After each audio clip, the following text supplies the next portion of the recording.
Okay. Be sure you are facing this way. You have what you need. Books are closed. Anira, show me you're ready, please. Juan, show me you're ready. Yunazi, turn around. Thank you. We're ready for chapter 14. Sometimes I told Gloria the story Miss Franny Block had just told me. Or I imitated Otis, tapping his pointy-toed boots and playing for all the animals, and that always made her laugh. And sometimes I made up a story, and Gloria Dump would listen to it all the way through from beginning to end. She told me she used to love to read stories, but she couldn't anymore because her eyes were so bad. "Can't you get some really strong glasses?" I asked her.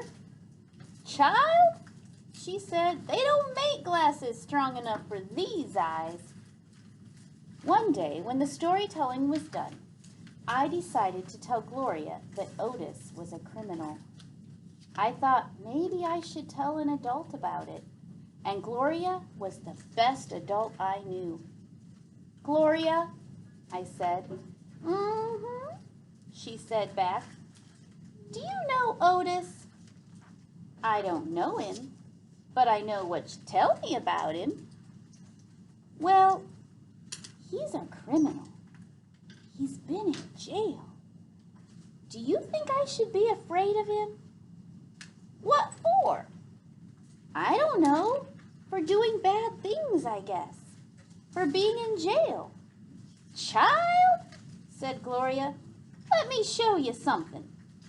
She got up out of her chair real slow and took hold of my arm. "Let's the two of us walk all the way to the back of my yard." "Okay," I said. We walked and Winn Dixie followed right behind us. It was a huge yard, and I had never been all the way back in it. When we got to a big old tree, we stopped. "Look at this tree," Gloria said. I looked up. There were bottles hanging from just about every branch. There were whiskey bottles and wine bottles, all tied on with string, and some of them were clanking against each other and making a spooky kind of noise.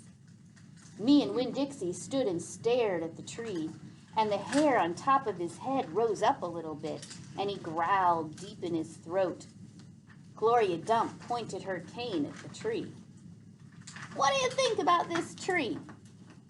I said, "I don't know. Why are all those bottles on it?" "To keep the ghosts away," Gloria said. "What ghosts?" "The ghosts of all the things I done wrong." I looked at all the bottles on the tree.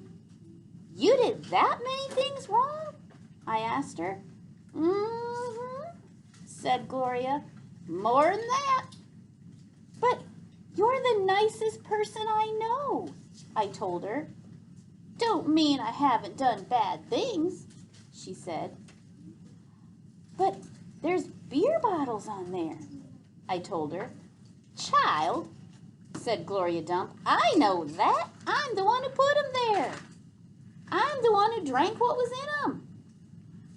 "My mama drank," I whispered. "I know it," Gloria Dump said.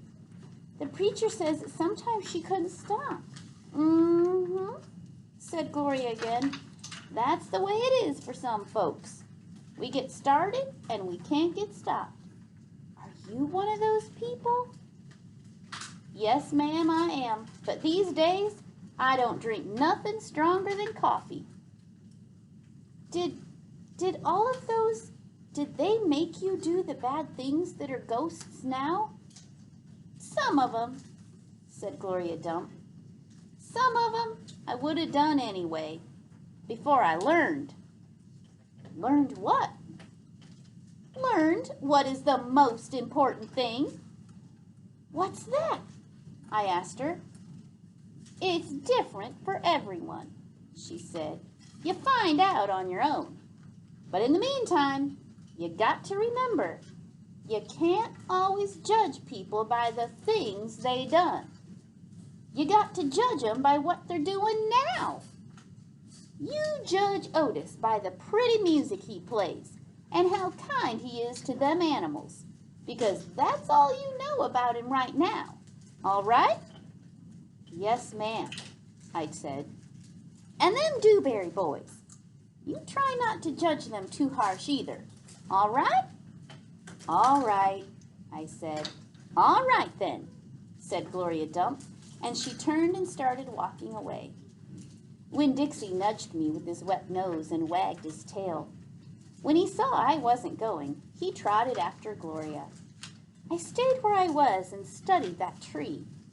I wondered if my mama, wherever she was, had a tree full of bottles. And I wondered if I was a ghost to her, the same way she sometimes seemed like a ghost to me. We already did a chapter, Yep. so when you have 11 more chapters left. Gia. That's a All right, so I have a couple questions for you. Why do you think Gloria Dump told Opal to judge Otis by what she knows about him now, that he plays his guitar for animals and that he's kind to them? Why did she tell Opal that that's what she needs to judge Otis on? Any ideas? Maddie? because that's his past, and he's not in jail now, and he wants to be better. Okay, he wants to be better than that now. Raise your hand if you've ever done anything that you probably shouldn't have done, maybe back when you didn't know any better, when you were younger. Everybody should Maybe even this morning. Their hands. Everyone should be raising their hands. So if you made a mistake in your past, is that how other people should think of you? No. Because do you think maybe you could change and not do that again? Yeah. So what do you think Opal should think of Otis? Who can tell us, what do you think Opal should think of Otis? Bella. He's nice Why do you think she should believe he's nice? because he feels bad for all the animals when they're in their cages, and he knows that music calms them. Oh. Who else does Gloria Dump say that Opal should be nice to? Mason, why do you think she says that? Because just because they make fun of her and they're making fun of what she does doesn't mean she has to not like that. Like she said earlier in the book, it might be just because they're trying to make sense. They just don't know how to do it like that. Okay, very good. Silas, did you have something to share? No. Yanesi? Because one of the Blueberry boys said that the other one didn't really mean what she said. That's right.